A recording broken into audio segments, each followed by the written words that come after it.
उस हस्ती को बुला रहा हूं जिससे पूरा साहित्य सम्मेलन जगमगा रहा है, जो साहित्य के क्षेत्र में न केवल हिंदी अपितु संस्कृत और अनेक भाषाओं के लिए प्रगतिशील हैं और संस्कृत को तो वह हमेशा आगे को बढ़ाने का प्रयत्न करते हैं। जैसा कि मदन मोहन मालवीय जी का जीवन था, हिंदी और संस्कृत और अनेक भाषाओं को, ऐसे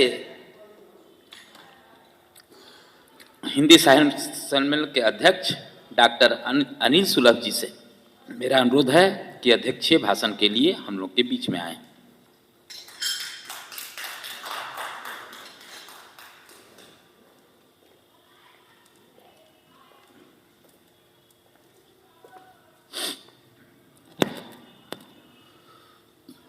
भारत की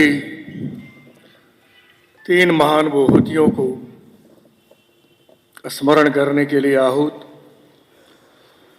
इस सारस्वत उत्सव के सम्मानित मुख्य अतिथि और दूरदर्शन बिहार के सम्मानित कार्यक्रम प्रमुख, मेरे छोटे भाई और बहुत ही गुणी कलाकार डॉक्टर राजकुमार नाहर जी,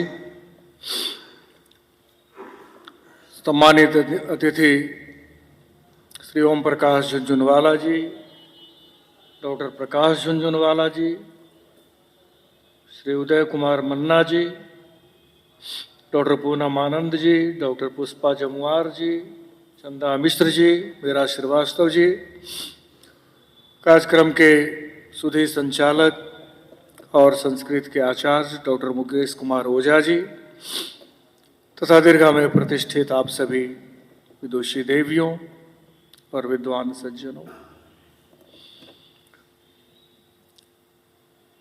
यह एक अद्भुत और दुर्लभ संयोग है कि भारत के 2 महान रत्नों पंडित मदन मोहन जी मालवीय और श्री अटल बिहारी वाजपेयी जी का जन्म एक ही दिन 25 दिसंबर को हुआ और एक ही समय आप दोनों को ही भारत सरकार ने भारत रत्न के सर्वोच्च अलंकरण से अलंकृत भी किया।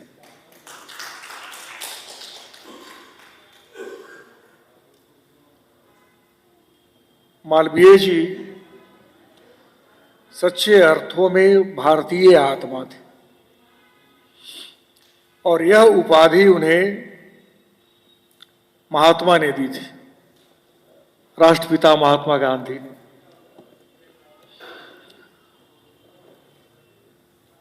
मालवीय जी हिंदी साहित्य सम्मेलन के संस्थापक अध्यक्ष थे और हिंदी की ही एक सभा में बाद में जिसकी अध्यक्षता कर रहे थे महात्मा गांधी, उन्होंने मालवीय जी को भारतीय आत्मा कह करके संबोधित किया। संस्कृत, हिंदी और अंग्रेजी के उद्भट विद्वान मालवीय जी एक बड़े कवि, एक महान संपादक, एक महान स्वतंत्रता सेनानी और महान शिक्षाविद थे। अनेक संस्थाओं की स्थापना की, भारतीय संस्कृति, संस्कृत और राष्ट्रभाषा के उन्नयन के लिए देश की स्वतंत्रता के आंदोलन के साथ साथ समानांतर मालवीय जी ने इतने कार्य किए, इतने मूल्यवान कार्य किए कि उसकी गिनती नहीं की जा सकती।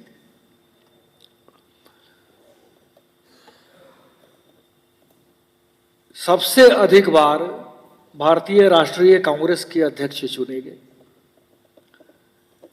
3 बार राष्ट्रीय कांग्रेस के अध्यक्ष चुने गए। 3 सत्रों में कोई दूसरा व्यक्ति कांग्रेस का अध्यक्ष नहीं हुआ। काशी हिंदू विश्वविद्यालय की स्थापना ही की,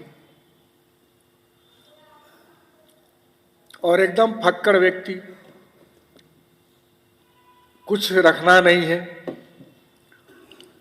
लेकिन जो चाहते थे वो कर पाते थे। काशी हिंदू विश्वविद्यालय के लिए उन्होंने धन संग्रह किया,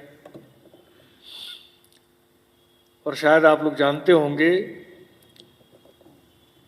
कि एक एक रिक्शा वाला भी महीने में 1 रुपया मालवीय जी को दे के जाता था। और उन्होंने हर किसी के छोटे से छोटे दान को भी उतने ही सम्मान के साथ, आदर के साथ स्वीकार भी किया। और उनका कहना था कि मैं किसी भी से भी कुछ न कुछ दान प्राप्त कर सकता हूं।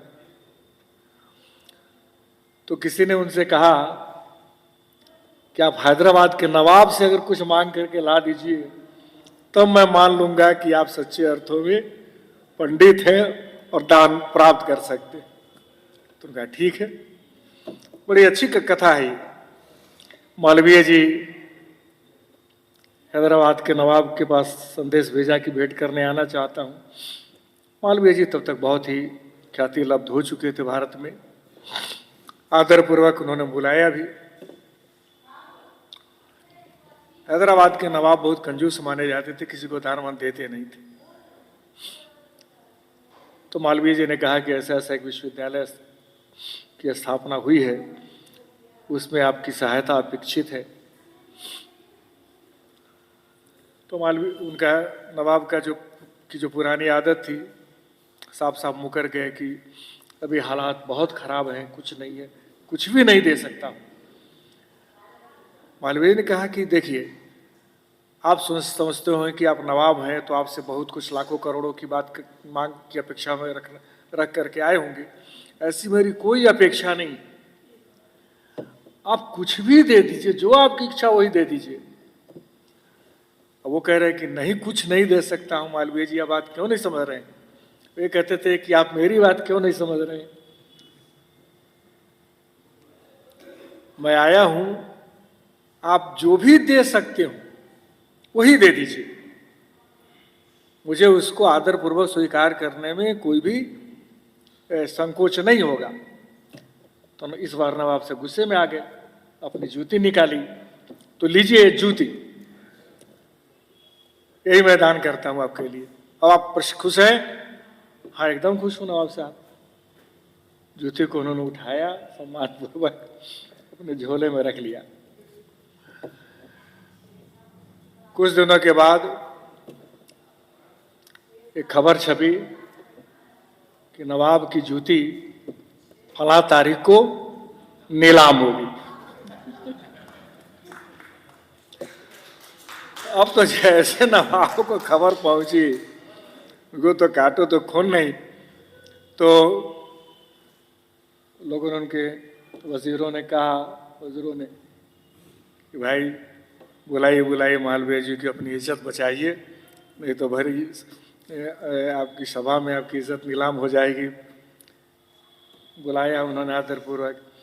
अब क्या चाहिए आपको, बोलिए, हम वही दे देंगे आपको, लेकिन ये नीलामी वाली बात छोड़ दीजिए। तो फिर उन्होंने कहा कि नहीं, आपको जो इच्छा हो आप दीजिए। मैंने कभी किसी से ये नहीं कहा कि मुझे इतना दीजिए। मैंने केवल इसलिए इतना ही कहा है कि एक बड़ा यज्ञ कर रहा हूँ, उसमें सबकी आहुति पड़नी चाहिए, और हमारे लिए गर्व की बात होगी कि उस यज्ञ में आपकी भी आहुति पड़ेगी। तो एक अच्छी सी राशि दे करके उन्होंने विदा की। तो ऐसे थे मालवीय जी। हम तो उनको भारतीय स्वतंत्रता का सेनापति मानते हैं। उन्हीं के नेतृत्व में, उन्हीं की अगुवाई में गांधी जी के साथ कांग्रेस बहुत बलवती हुई। इस देश में स्वतंत्रता का अलग जगह और देश स्वतंत्र हुआ। बड़े उच्च स्तर के पत्रकार थे, बाल्यकाल से काव्य कर्म में लग गए थे। मकरंद नाम से उनकी कविताएं छपती थी पहले, ये बहुत कम लोग जानते हैं। उनकी आरंभिक कविताएं मकरंद नाम से छपा करती थी। बाद में तो है कई बड़े पत्रों के संपादक हुए, हिंदुस्तान के संपादक हुए, उसका अंग्रेजी संस्करण हिंदुस्तान टाइम्स के भी संपादक रहे। अनेक ऐसे मूल्यवान कार्य उनके नाम से है जिसके लिए हम सब की उनके प्रति बहुत ही अगाध श्रद्धा है। और हिंदी साहित्य सम्मेलन तो उनका ऋणी है कि जब अखिल भारतवर्षीय हिंदी साहित्य सम्मेलन की स्थापना हुई तो उसके प्रथम अध्यक्ष के रूप में वो सामने में आए और हिंदी के बारे में जो उन्होंने विचार दिया, उसके उन्नयन के बारे में, वो एक धरोहर है हिंदी साहित्य के लिए। बहुत ही श्रद्धा से उनको तर्पण देता हूँ। और वाजपेयी जी के बारे में तो ये कहता हूँ कि अगर वो राजनेता नहीं होते तो महाकवि होते। अद्भुत प्रतिभा के कवि हैं वाजपेयी। बिहार हिंदी साहित्य सम्मेलन उनको एक प्रधानमंत्री के रूप में नहीं, एक कवि के रूप में स्मरण करता है। उन्हें अवकाश कम मिला, क्योंकि किशोर वय से वे समाज के उन्नयन में और सामाजिक और राजनीतिक कार्यों में उन्होंने अपना समय दिया। लेकिन बड़े ओज के कवि थे, अद्भुत वक्ता थे, सभी जानते हैं। और अपनी वक्तृता से ये अपने विरोधियों को भी, वैचारिक विरोधियों को भी प्रभावित करते थे। और समय आने पर अपने घोर विरोधियों के सम्मान से भी परहेज गुरेज नहीं करते थे। आपको स्मरण होगा, भरी सभा में, सदन में, जब इंदिरा जी ने बांग्लादेश का अभियान किया था, उसके बाद तो उन्होंने इंदिरा गांधी को दुर्गा कहकर संबोधित किया। विपक्ष के की कुर्सियों पर बैठते थे और इंदिरा गांधी का महिमा मंडन किया, उससे परहेज नहीं किया। और बहुत थोड़े से लोग ये भी जानते होंगे कि जब नेहरू के समक्ष इन्होंने अपना व्याख्यान दिया, नेहरू और कांग्रेस की चलती भाषा में कहे थे खूब खिंचाई की सदन में, लेकिन इतनी प्रांजल भाषा में, इतनी विनम्रता पूर्वक घंटों बोलते हुए, पहले सदन में तो ऐसे विमर्श होते थे। मैंने आरंभ के दिनों में पार्लियामेंट में मुझे अवसर मिला कि मैं सदन में लोगों के विचार सुनूं। क्या विमर्श करते थे लोग, कितने विद्वान थे सब, कितने पढ़ लिख कर तैयार होकर के जाते, भाषा भी उतनी ही प्रांजल। आज तो ऐसी भाषा हमारे हिंदी के लोग नहीं बोलते, जो हिंदी के कवि साहित्यकार अपने को कहते मानते। उस तरह की भाषा में सदन में विमर्श होते थे, घंटों लोग बोलते रहते थे।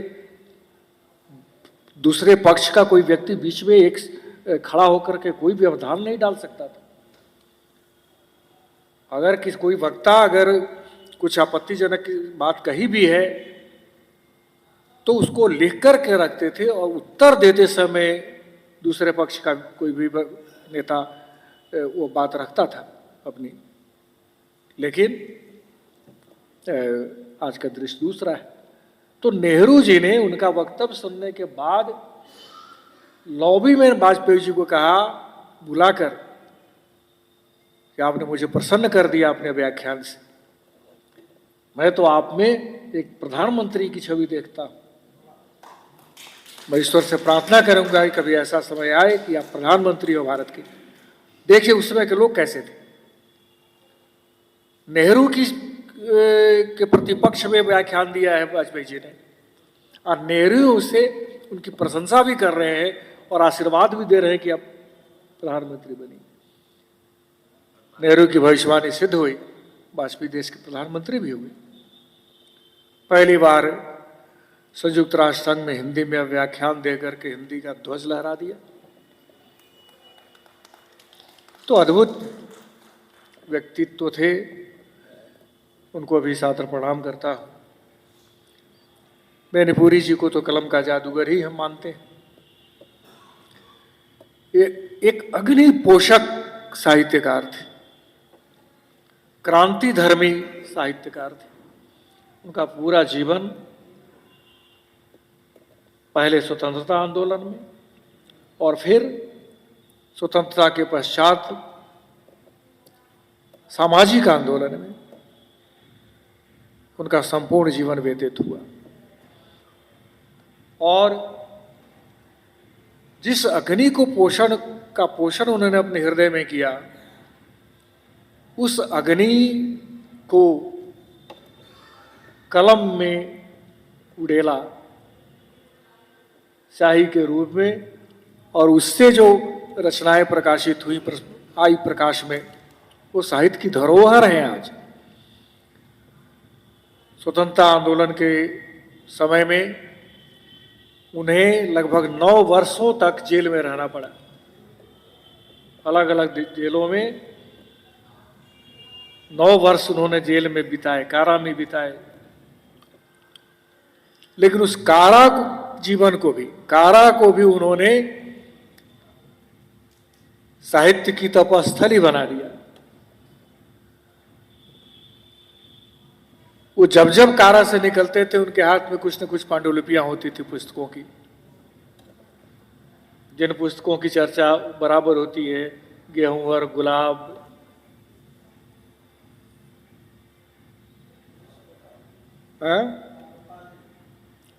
अम्रपाली भी, अनेक रचनाएं जेलों में लिखी गई।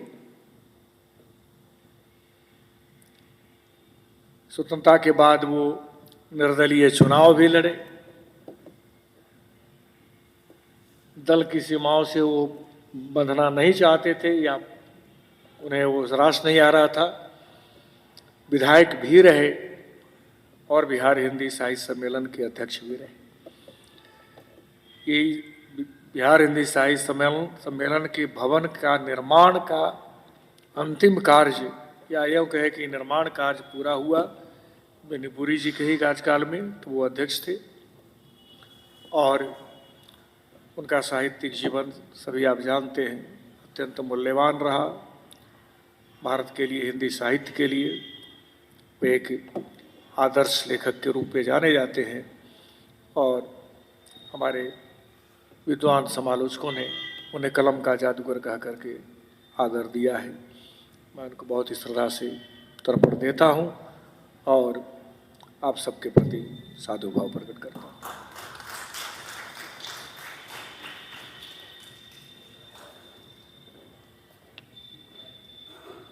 आप लोग देखें अध्यक्षीय भाषण किस तरह से गौरवयुक्त हुआ, और विस्तृत रूप से महामना मदन मोहन मालवीय, अटल बिहारी वाजपेयी और राम वृक्ष बेनीपुरी जी के विस्तृत चर्चा हम लोग सुने।